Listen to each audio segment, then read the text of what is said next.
திருத்தணியில் உதித்தருளும் ஒருத்தன் மலை விருத்தன் எனது உளத்தில் உரை கருத்தன் மயில் நடத்து குகன்வேலே. அனைவருக்கும் வணக்கம். கந்தசஷ்டி பெருவிழாவின் 5ஆம் நாளான இன்னைக்கு 5ஆம் படை வீடான திருத்தணி முதலிட்ட குன்றுதோராடலை பற்றிய நிறைய விஷயங்கள் நம்ம தெரிஞ்சுக்க போறோம்.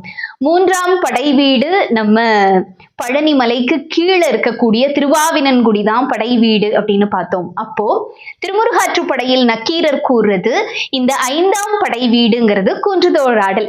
குன்றிருக்கும் இடமெல்லாம் குமரன் இருக்கும் இடம் அப்படிங்கிற மாதிரி எல்லா குன்றுகளும் எங்கெங்கெல்லாம் குன்றுகள் இருக்கோ, எங்கெங்கெல்லாம் அந்த குன்றுகள் மேல முருகப்பெருமான் இருக்கானோ அது எல்லாமே 5ஆம் படை வீடு அப்படின்னு நக்கீரர் சொல்றாரு. அதற்கு எல்லா மலைகளுக்கும் எல்லா குன்றுகளுக்கும் முதன்மையாக இருக்கக்கூடியது திருத்தணி. அதனால திருத்தணியை 5ஆம் படை வீடாக கொண்டோம் அப்படின்னா அதுல இருக்கிற தகவல்கள் எல்லாத்தையுமே தெரிஞ்சுக்கலாம். திருத்தணிகை அதுதான் பின்னால திருத்தணி அப்படின்னு ஆயிடுச்சு. தணிகை மலை அப்படின்னும் இதற்கு பேர். அங்க இருக்கக்கூடிய முருகப்பெருமான் ரொம்ப தன்மையா தனிஞ்ச குணத்தோட இருப்பாராம். சூரபத்மனை சம்ஹாரம் செய்த பிறகு வள்ளியை திருமணம் செய்ய வேணும் அப்படிங்கிறதுக்காக தன்னுடைய கோபத்தை எல்லாம் விட்டு இங்கு திருத்தணிகை மலையில வந்து இருந்ததா புராண கதைகள் சொல்லுது. அதே மாதிரி இங்க இருக்கிற மூலவருக்கு வேல் கிடையாது. ஏன்னா வேலுக்கு அங்க வேலை இல்லை. அவர் ரொம்ப தனிஞ்ச தனிகாச்சல மூர்த்தியாக குளிர்ந்த தன்மையோடு இருப்பதனால் அங்கு வேல் இல்ல, வஜ்ரவேல் மட்டும்தான் இருக்கு. வேல் ஆயுதம் கிடையாது. அதே மாதிரி அந்த கோவில்ல சூரசம்ஹாரமும் செய்வதில்லை. அதற்கு பதிலாக வள்ளி திருமணம் ரொம்ப கிராண்டா நடக்கும். வள்ளி திருமணம்ங்கிறது ரொம்ப பிரபலமான ஒரு விஷயம் திருத்தணியில. அது மட்டும் இல்லாம சூரசம்ஹாரத்தன்னைக்கு லட்சோப லட்சம் பூக்களால மலர்களால குவிக்கப்பட்டு முருகப்பெருமானுக்கு அங்க அலங்காரம் நடக்கிறதுங்கிறது ரொம்ப சிறப்பு. வள்ளிமணாள பெருமானாக திருத்தணியில் காட்சியளிக்கிறார் முருகப்பெருமான். அதே மாதிரி அங்க இருக்கக்கூடிய படிகள் 365 படிகள் இருக்குமா. ஓர் ஆண்டின் சுழற்சியை குறிப்பதற்காக 365 படிகள் திருத்தணியில இருக்கு. அதே மாதிரி அங்க படி பூஜை அப்படிங்கிறதும் ரொம்ப சிறப்பு. 365 திருப்புகழ் பாடி ஆண்டிற்கு ஒரு முறை அங்கு படி பூஜை நடக்கப்படும்.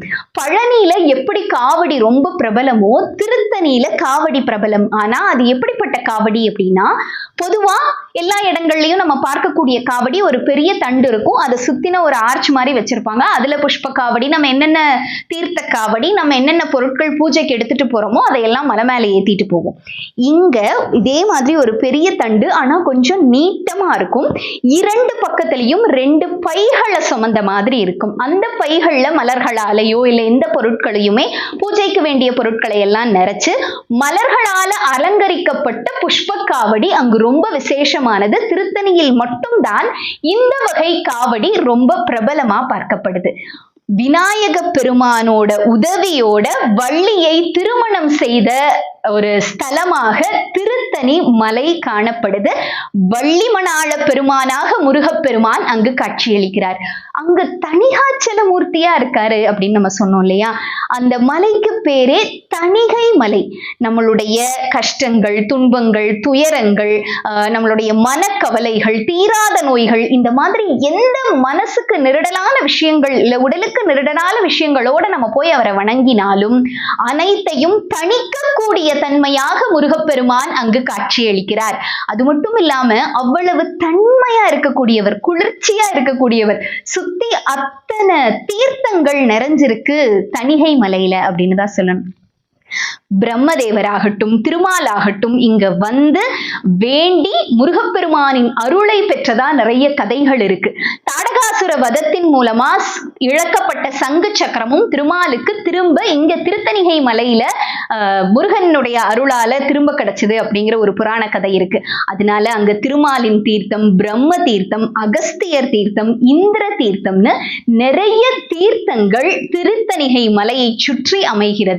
இன்னைக்கு 5ஆம் படை வீடான திருத்தணியை பற்றி தெரிஞ்சுக்கிட்டோம். நாளைக்கு அடுத்த படை வீட்டோட சந்திக்கலாம். நன்றி.